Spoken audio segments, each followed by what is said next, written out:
Halo semuanya, kembali lagi di podcast Anak Indonesia Hebat.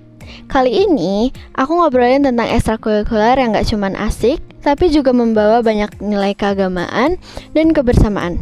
Yap, bener banget, Rohis dan Marawis. Hari ini aku kedatangan tamu spesial yang aktif di dua ekstrakurikuler ini, yaitu Kak Akil. Halo semuanya, perkenalkan nama aku Akil. Kak Akil, aku penasaran deh, apa sih alasan Kak Akil tuh mau masuk ke ekstrakurikuler Rohis dan Marawis? Awalnya aku tertarik gabung di Rohis karena aku pengen belajar lebih dalam tentang agama dan punya lingkungan pertemanan yang positif. Nah, kalau di Marawis itu aku suka banget karena aku suka musik dan itu seru banget karena bisa memadukan seni dengan nilai-nilai Islami. Menarik banget. Terus kalau di Rohis kan pasti banyak tuh kegiatan seru yang bernilai ibadah. Apa sih kegiatan yang paling berkesan selama Kak Akil ada di Rohis? Yang paling berkesan itu acara pesantren kilat dan pesantren kilat pas bulan Ramadan. Selain kita belajar lebih dalam tentang agama, kita juga bisa mengadakan bakti sosial.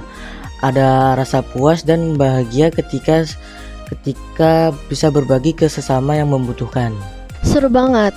Nah, terus ada nggak sih momen kocak atau lucu pas Kak Akil latihan atau tampil? Wah, ada banget. Waktu kita lagi tampil di acara sekolah, salah satu pemain kita nggak sengaja mukul terlalu semangat sampai kapraknya tuh pecah. Penonton ketawa tapi kita tetap lanjut main sambil nahan ngakak. Seru banget tuh pasti. Kalau ngomongin soal tantangan, pasti ada dong di Rohis atau Marawis momen yang bener-bener nguji atau kesabaran. Ada. Waktu persiapan lomba Marawis, aku harus membagi waktu antara latihan, belajar untuk ujian, dan kegiatan di Rohis. Capek banget, tapi aku belajar pentingnya manajemen waktu dan disiplin. Akhirnya semua bisa aku jalani dengan baik. Wah, dengan segala aktivitas yang padat, gimana sih cara Kak Akil tuh menjaga keseimbangan antara belajar di sekolah, Rohis, dan Marawis? Aku biasanya bikin jadwal dan memprioritaskan tugas yang paling penting dulu. Selain itu, aku selalu luangkan waktu buat istirahat biar nggak terlalu stres. Kan banyak orang yang mikir kalau Rohis itu tentang kajian agama, terus kalau Marawis itu cuma soal musik. Menurut Kak Akil, apa sih manfaat dari Rohis dan Marawis? Manfaatnya banyak banget. Dari Rohis aku jadi lebih memahami agama dan punya lingkungan yang mendukung untuk terus buat baik. Di Marawis aku belajar kerjasama, tanggung jawab, dan rasa percaya diri saat tampil di banyak orang. Karena sebentar lagi Ramadan, pasti banyak kan kegiatan menarik di Rohis.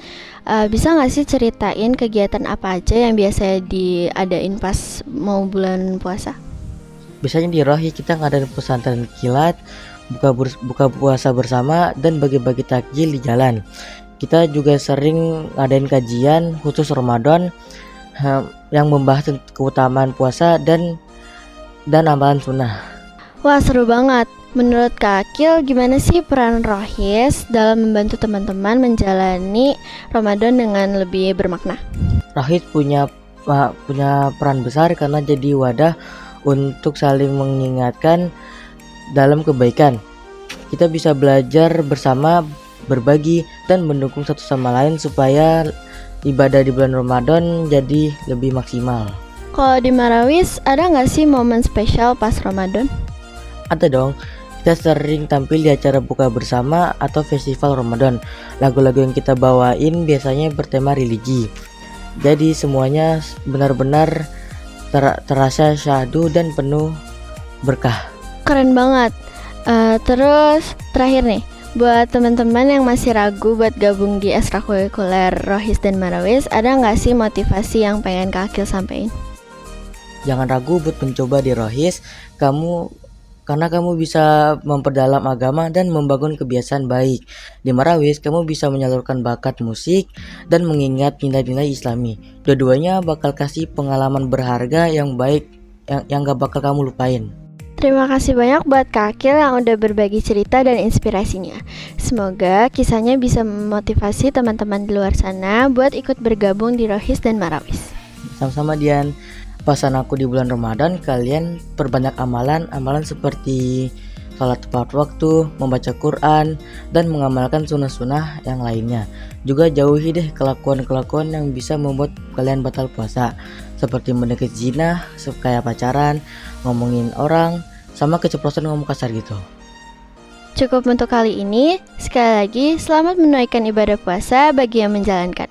Sampai jumpa di episode selanjutnya. Stay healthy, stay happy.